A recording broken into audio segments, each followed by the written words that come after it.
Bom, vamos lá, a gente vai falar um pouquinho sobre o ciclo PDCA e a sua importância. Então, como o próprio nome fala, o ciclo é uma coisa que tem começo, meio e fim, começo, meio e fim.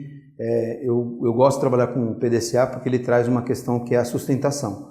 Tudo que a gente acabou de falar, todos os processos, ferramentas, tudo que a gente acabou de transmitir, qual é o valor de cada uma, eu executando cada uma delas, eu realmente vou ter um resultado financeiro, um resultado interessante para a organização. Só que se eu não trabalho dentro da filosofia do PDCA, eu acabo não sustentando todos os meus ganhos que eu obtive utilizando corretamente as minhas ferramentas. Então eu preciso utilizar corretamente o PDCA para sustentar tudo aquilo que eu fiz. Então, o que o PDCA traz? Então é um método de gerenciamento com foco na melhoria, que tem como objetivo controlar e melhorar os processos e produtos de forma contínua. Então aqui a gente pode ver o ciclo é dividido em 4 etapas, sendo ela o planejado, o do, a execução, o check é uma avaliação e o act é o agir. Então às vezes a gente até confunde as pessoas,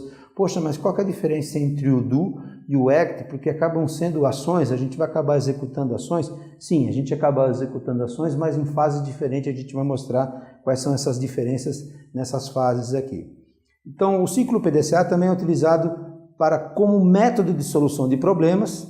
Para cada metade ou para cada meta ou não alcançada, é necessário um processo de investigação de causas de maneira a tomar decisões que possam garantir os resultados para a sobrevivência de uma organização. Então, como eu acabei de falar, sobreviver é através da sustentabilidade daquilo que a gente está fazendo para realmente melhorar os nossos processos. O maior erro de um gestor é permitir que as metas não atingidas fiquem sem reflexão, né? Explicações não batem metas. Então, realmente a gente tem que mostrar o porquê que não funcionou. Os japoneses eles trabalham muito bem isso quando eles erram. Errou, analisa o porquê errou. Eles estudam realmente o porquê que errou para que isso não aconteça. Então, não atingiu a meta, mas vamos verificar o que aconteceu para não atingir a meta.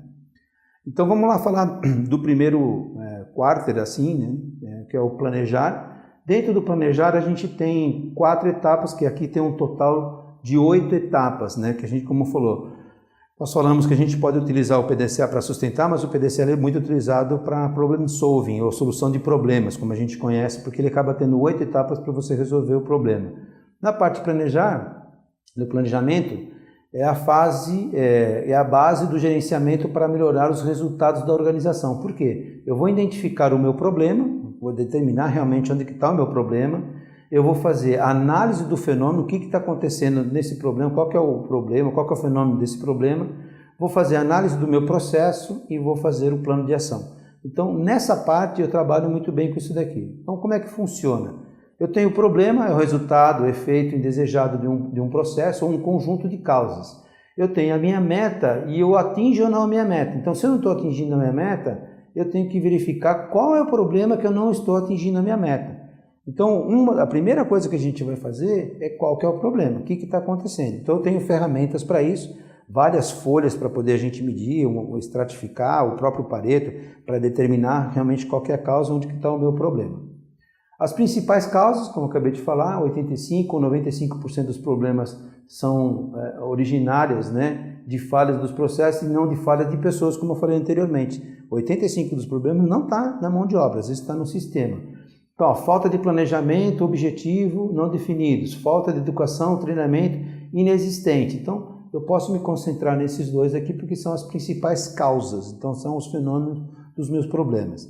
Então, identificando o meu problema, o que eu vou fazer? Eu vou definir claramente o problema ou a melhoria desejada e reconhecer a sua importância. Quais são as tarefas? Definição de problema, histórico do problema, dados vivos ou dados mortos, levantamento de perdas atuais, avaliação de possíveis ganhos e identificação dos principais efeitos. Então, eu estou identificando o problema, estou conhecendo onde está o meu inimigo, estou medindo o meu inimigo para poder atacá-lo. Então, esse é a parte de identificação de problema.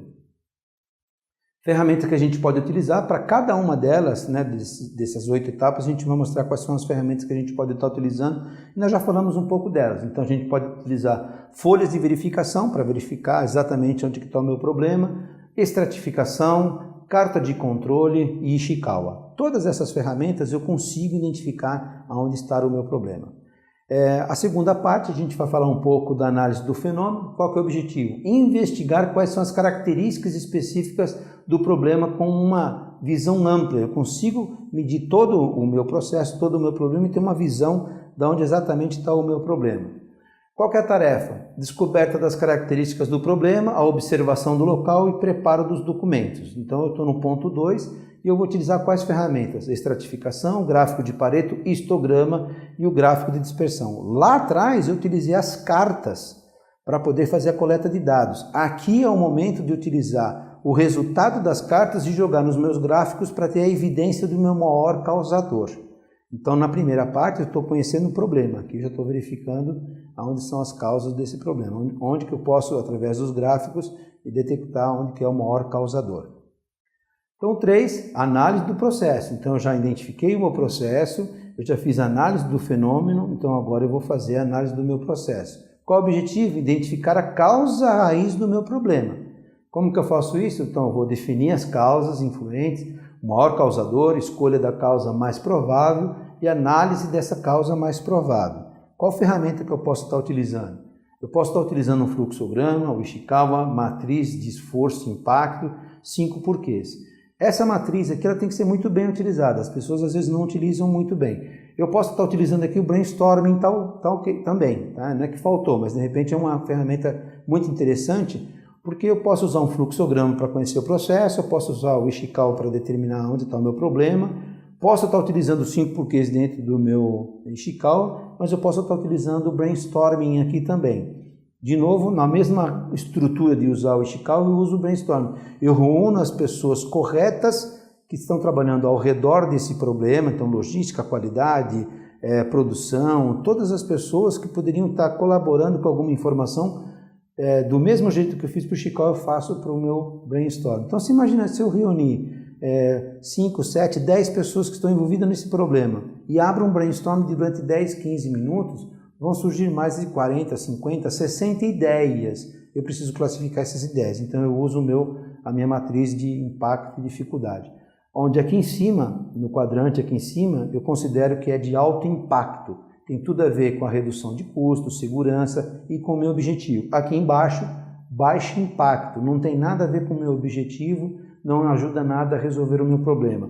Aqui, nesses dois primeiros, baixa dificuldade. Eu consigo realizar isso aqui em uma semana e eu gasto menos para resolver. E aqui, alta dificuldade, eu preciso de mais tempo, 10, 15, 30 dias para resolver e muita verba para resolver o meu problema.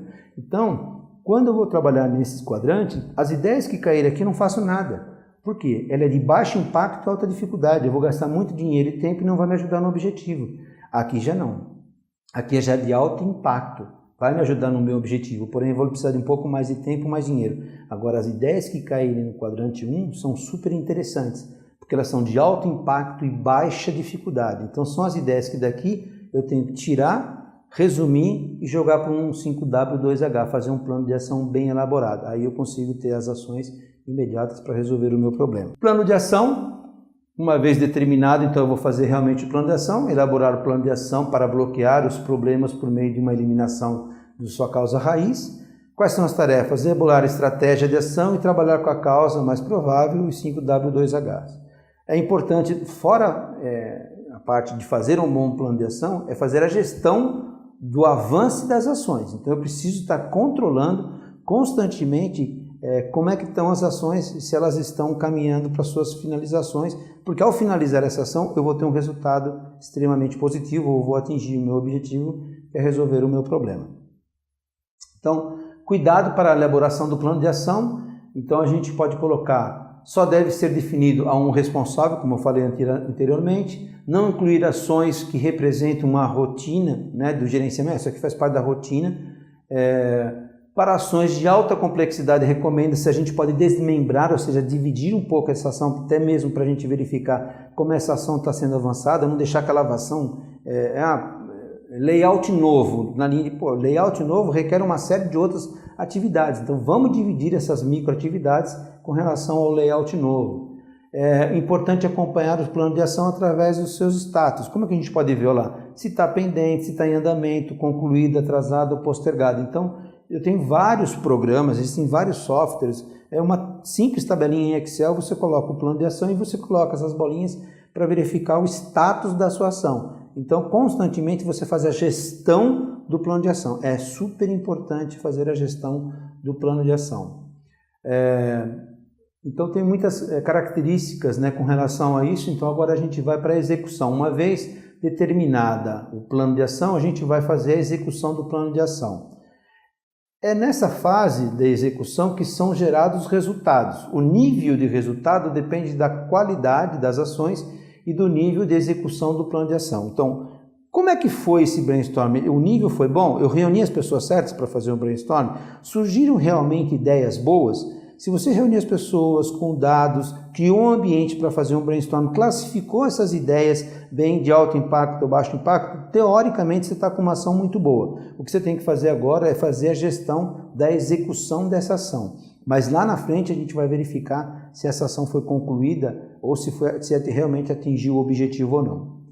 Então, qual que é o objetivo da execução? Garantir a execução das ações traçadas na fase do planejamento, divulgação das ações por todos a fim de obter um alinhamento entre as áreas. Então eu preciso verificar se realmente está afetando a área ou não, e aí o porquê de convidar todas as pessoas envolvidas no processo para que ninguém tenha uma surpresa. De repente você melhorou a qualidade e prejudicou a logística.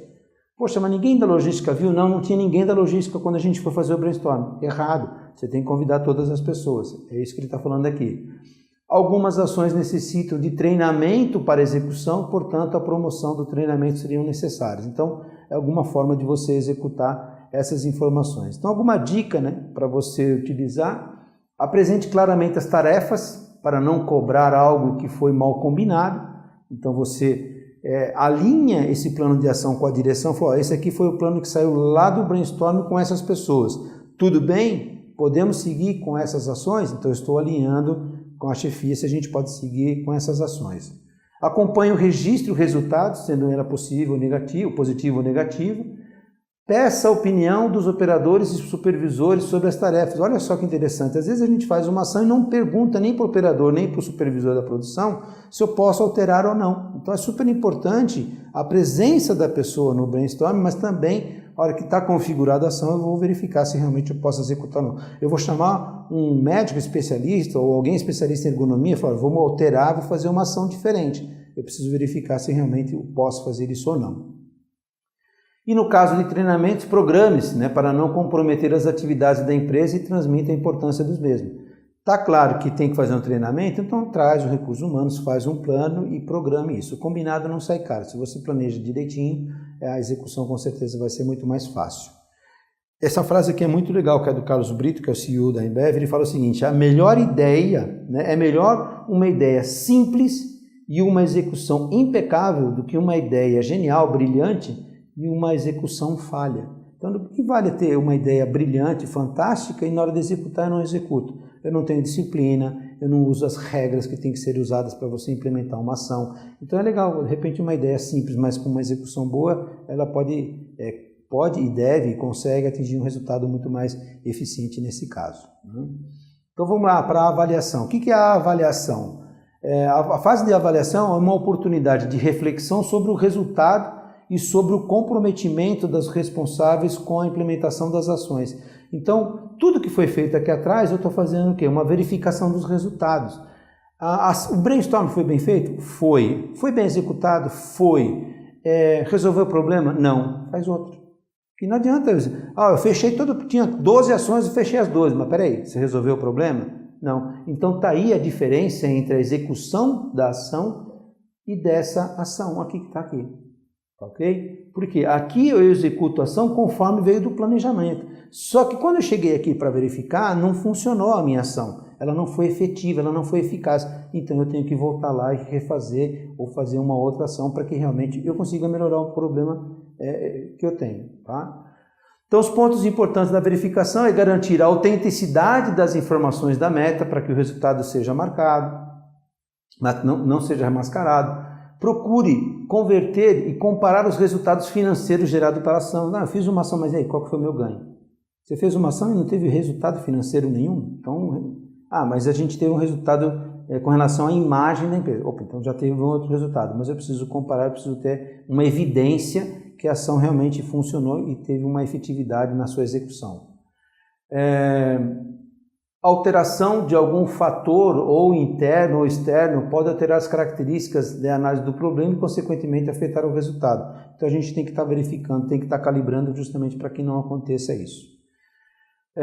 As fases de monitoramento são importantes para verificar se as ações estão sendo realizadas de forma eficiente. Eu realizo a ação de forma eficiente, ótimo, mas ela foi eficaz? É isso que a gente tem que estar preocupado para verificar se ela foi eficaz ou não. Então, como a gente pode verificar? Ações executadas, sim e não. Sim, o projeto efetivo? Sim, ok. Não, rever o planejamento. As ações executadas, não. Possível alteração de mercado ou executar ações planejadas. Não executar as ações. Ok? Então a gente tem uma tabelinha super simples, tem que questionar o tempo todo se essa ação foi implementada corretamente e se ela trouxe uma eficaz ou não. Então a ação, na fase de ação corretiva ou padronização, é a crítica para fechar o ciclo de melhoria, no caso o sucesso, é a etapa que integra os dois ciclos de gerenciamento, melhoria e manutenção dos resultados. Uma vez que eu executei a ação e essa ação realmente melhorou o meu problema, eu tenho que padronizar. Como disse Taishi Ohno, se eu não tenho uma padronização, eu não consigo fazer a melhoria do meu processo. Então eu tenho que padronizar para que isso possa ter um standard, para que eu possa até melhorar. Mas eu padronizo para eu detectar a causa raiz mais facilmente, mas para que isso não volte atrás. Eu tenho uma semente de sustentação de tudo que eu estou fazendo. Eu estou padronizando. Mas eu posso melhorar um pouco mais para frente do que eu vou fazer.